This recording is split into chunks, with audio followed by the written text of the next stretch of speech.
ఏంటయ్యా నువ్వు మాట్లాడేది? A simple and obvious fact, sir. Niranjan, will you please shut up? No, I will not, sir, because I can't take this shit anymore. How dare you? I dare because I'm daring. I'm daring. Correct. అవసరం లేని చోట అధిక ప్రసంగం చెయ్యను. అవసరం ఉన్న చోట అణుబాంబు గురించి అవకాయ దాకా అనర్గళంగా మాట్లాడగలను.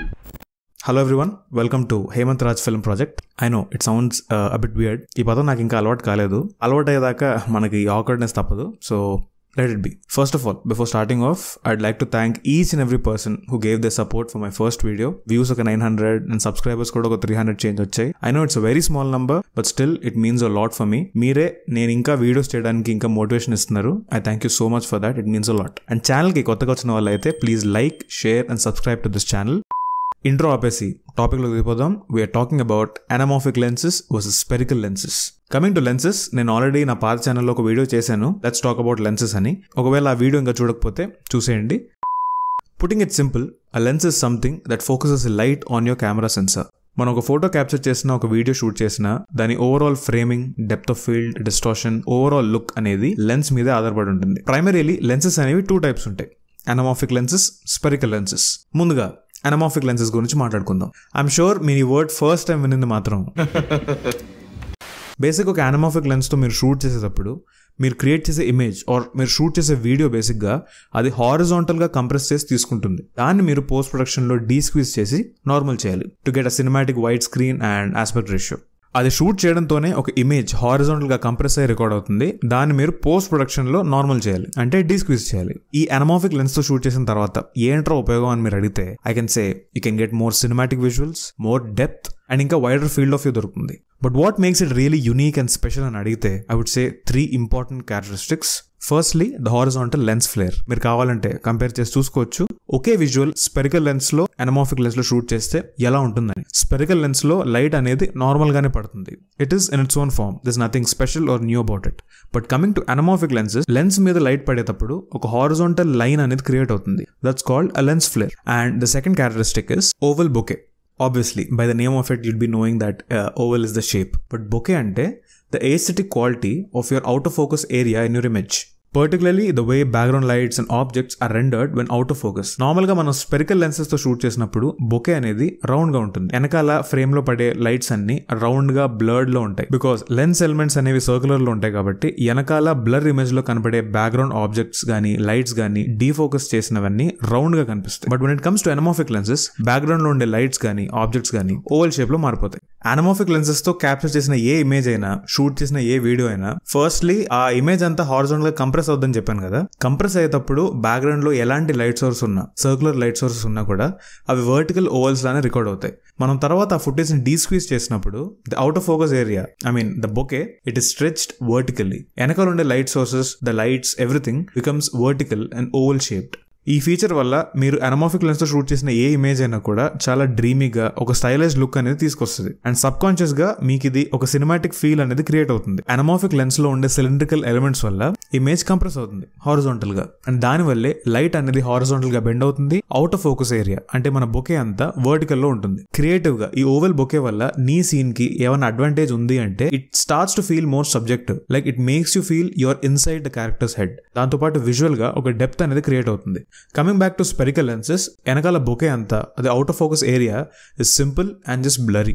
And the third characteristic is barrel distortion. It's more like an optical distortion. మీరు ఎప్పుడన్నా ఒక GoPro వాడినా ఆర్ ఒక ఫిష్ ఐ లెన్స్ నుంచి చూసినా ఆ ఇమేజ్ ఒకసారి ప్రాపర్ గా అబ్జర్వ్ చేయండి. ఆ ఇమేజ్ లో ఉన్న ఆబ్జెక్ట్ మాత్రం పఫ్ అయి ఉంటుంది, అంటే సెంటర్ లో ఉన్నప్పుడు. లెఫ్ట్ అండ్ రైట్ మాత్రం కర్వీగా రౌండ్ గా కనిపిస్తుంటుంది. That's fish eye lens effect which is also a distortion. నార్మల్గా ఒక స్పెరికల్ లెన్స్లో ఒక వైడ్ యాంగిల్ షాట్ పెట్టినా కూడా మన left part and right part of the image కొంచెం కర్వ్ అవుతుంది.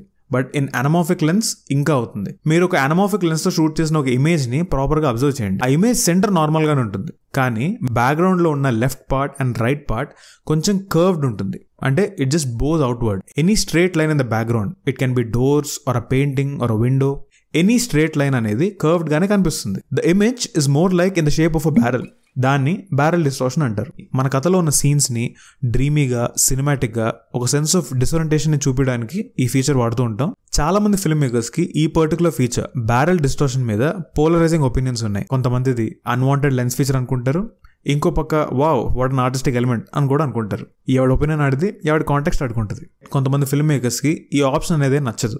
సింపుల్గా ట్రెడిషనల్గా ఫ్రేమ్లో ఉంచొచ్చు కదా, ఎందుకు అంత కర్వ్ చేయడం అనేది వాళ్ళ ఒపీనియన్. దాంతోపాటు చాలా మంది ఫిల్మ్ మేకర్స్ అనమార్ఫిక్ లెన్స్ వాడిన ఫుటేజ్లో కూడా they might be okay with oval bokeh, horizontal lens flare, but they are not okay with barrel distortion. So వాళ్ళు ఏం చేస్తారు, కరెక్షన్ టూల్స్ వాడి ప్రీమియర్ ప్రోలో ఆఫ్టర్ ఎఫెక్ట్స్ లో ఆ బ్యారెల్ డిస్టార్షన్ అనేది కరెక్ట్ చేస్తారు. అంటే they make the background, walls and everything straight and normal. And on the other side spherical lenses విషయానికి వస్తే, be it photography or cinematography, majority of the people వాడే lens మాత్రం spherical lens. They are the most simple, common and traditional lenses available out there. Anamorphic lenses లాగా ముందు తీస్తా, ఆ తర్వాత visual ని కంప్రెస్ చేస్తా, ఆ తర్వాత మీరు పోస్ట్ ప్రొడక్షన్ లో డీస్క్వీజ్ చేసుకోండి. ఇలాంటి ప్రాసెస్ ఏం అవసరం లేదు. సింపుల్ గా సెన్సర్ లో ఏ ఇమేజ్ వెళ్తుందో అదే రికార్డ్ అవుతుంది, అదే షో అవుతుంది. అండ్ ఒక ఫ్రేమ్ లో ఎలాంటి ఫేసెస్, ఆబ్జెక్ట్స్ ఆర్ బిల్డింగ్స్ ఉన్నా వితౌట్ ఎనీ డిస్టార్షన్ ఎగ్జాక్ట్ గా రియలిస్టిక్ గా ఎలా కనపడాలో అలానే కనపడుతుంది, వితౌట్ ఎనీ anamorphic criteria.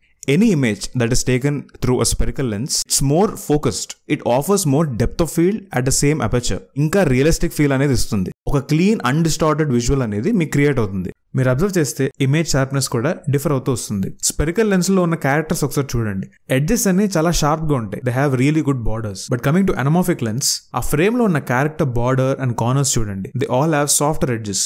దీనివల్ల మన ఇమేజ్ ఇంకా సినిమాటిక్ గా, డ్రీమీగా తయారవుతుంది. కంపేర్ చేస్తే మన ఫీల్డ్ ఆఫ్ వ్యూ కూడా స్పెరికల్ లెన్స్ లో ఉన్న ఇమేజ్ చాలా నారోగా ఉంటుంది. బట్ ఒక అనమార్ఫిక్ లెన్స్ ఇమేజ్ మాత్రం ఒక వైడ్ సినిమాటిక్ ఆస్పెక్ట్ రేషియో ఇస్తుంది. ఒక స్పెరికల్ లెన్స్ హ్యాండిల్ చేయడమే it's very easy. Light weight ఉంటుంది, small in size and easy to operate. Setup చేయడానికి పెద్ద టైం అక్కర్లేదు అండ్ షూటింగ్ కండిషన్స్ లో ఎలా అంటే అలా ప్రాసెస్ చేసుకోవచ్చు. ఇంత ఈజీ కాబట్టి చాలా మంది బడ్డింగ్ డిఓపీస్ కి spherical lenses are more affordable, reliable and easy to handle. అలాగే ఇప్పుడున్న streaming platforms comparatively they often prefer standard aspect ratio 16:9 and spherical lenses offer చేసేదే అది. కాబట్టి వాళ్ళకి ఎంతకంటే బెటర్ బేరం ఏముంటుంది చెప్పండి. మన స్మార్ట్ ఫోన్స్ లో ఉండే కెమెరా లెన్సెస్ ఆర్ మనం షార్ట్ ఫిల్మ్స్ తీసే DSLR కెమెరాలో ఉండే లెన్సెస్ కూడా స్పెరికలే. ఇంత వర్సటైల్ అండ్ బడ్జెట్ ఫ్రెండ్లీ కాబట్టి spherical lenses are available everywhere. కథలో మన directors and DOPs action scale లేదా ఎపిక్ స్కేల్ అండ్ మూడ్ ని చూపించడానికి they choose anamorphic lenses. Visually ఒక సినిమాటిక్ ఎలిమెంట్ అనేది యాడ్ అవుతుందని మనకు క్లారిటీ ఉంటే or choice can be this. మన ఇండస్ట్రీలో అనమార్ఫిక్ లెన్సెస్ వాడిన సినిమాలు చాలా తక్కువ ఉండడానికి primary reason budget. Spherical lenses అనేవి they are cheaper to rent and owners ఎక్కువే ఉన్నారు. But anamorphic lenses like Panavision, Hawk, Cooke anamorphic in the first place they are very expensive. దాంతో పాటు పోస్ట్ ప్రొడక్షన్ లో చాలా వర్క్ కూడా చేయాల్సి వస్తుంది. అందుకే మన ఇండస్ట్రీలో స్పెరికల్ లెన్సెస్ డామినేషన్ చాలా ఎక్కువ. అఫ్ కోర్స్ అది మన డైరెక్టర్స్, డిఓపీస్, ఆర్టిస్టిక్ చాయిస్ మీద డిపెండ్ అవుతుంది అనుకోండి, అది వేరే విషయం.